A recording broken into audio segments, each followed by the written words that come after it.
नमस्कार मेरे सनातनी परिवार, हम हिंदुस्तानी चैनल पर आप सभी का बहुत बहुत स्वागत है।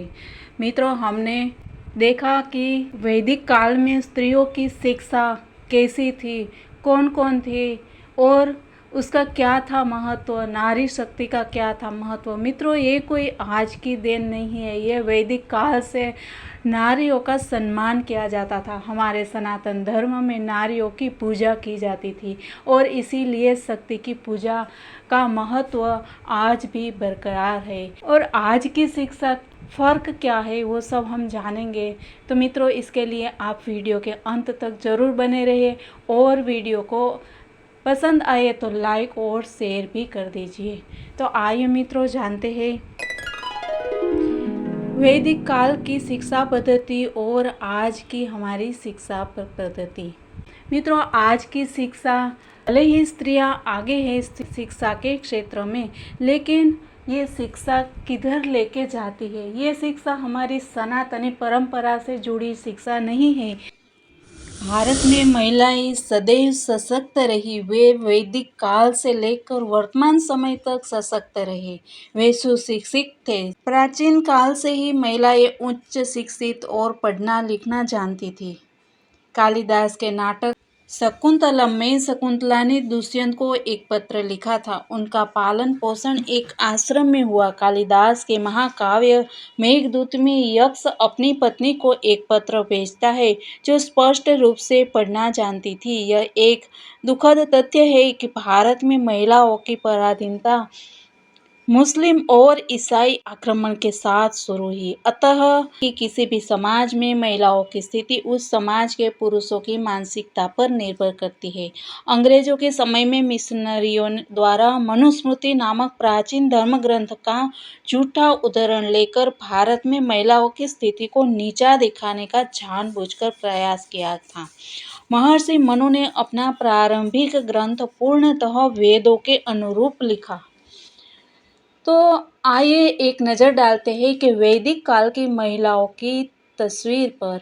वैदिक काल में भारत की महिलाओं को वह सर्वोच्च दर्जा प्राप्त था जो दुनिया में किसी भी महिलाओं को नहीं दिया गया है। वेदों में नारी को सदैव उच्च स्थान पर रखा है।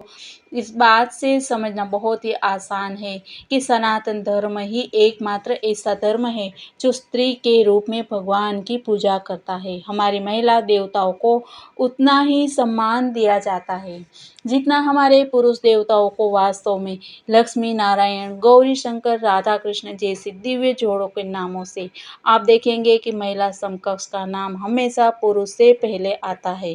क्या ये संभव है कि ऐसा धर्म कभी किसी महिला को अपमानित कर सके?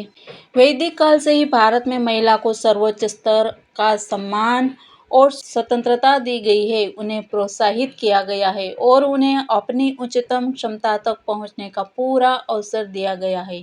गार्गी, मैत्रेयी, लोपामुद्रा आदि जैसी महिला दृष्टा आध्यात्मिक अनुभूति की उत्कृष्ट स्थिति तक पहुंच गई थी और न सम्मानित भी थी। उन्हें ब्रह्मवादिनी या ब्रह्म के ज्ञाता कहा जाता था। महिलाएं नैतिक विकास की नींव रखती थी और प्राचीन हिंदू समाज में एक निर्णायक शक्ति थी। उन्हें पुरुषों के समान दर्जा प्राप्त था। उन्हें शिक्षित किया गया और यदि वे चाहे तो उन्हें युद्ध कला में प्रशिक्षित करने की अनुमति दी गई थी। ऋग्वेद में योद्धा रानी विश्वपाला का उल्लेख है जो युद्ध कला में प्रशिक्षित थी। युद्ध में उसने अपना एक पैर खो दिया लेकिन वह निडर थी और उसने लोहे का पैर पहना और फिर से लड़ना शुरू किया।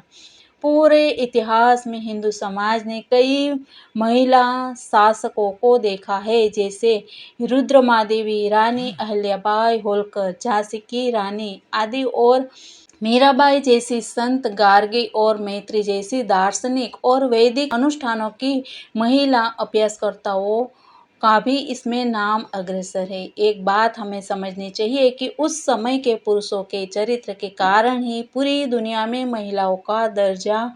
काल में पुरुष अत्यधिक आध्यात्मिक होने के साथ साथ बुद्धिमान भी थे।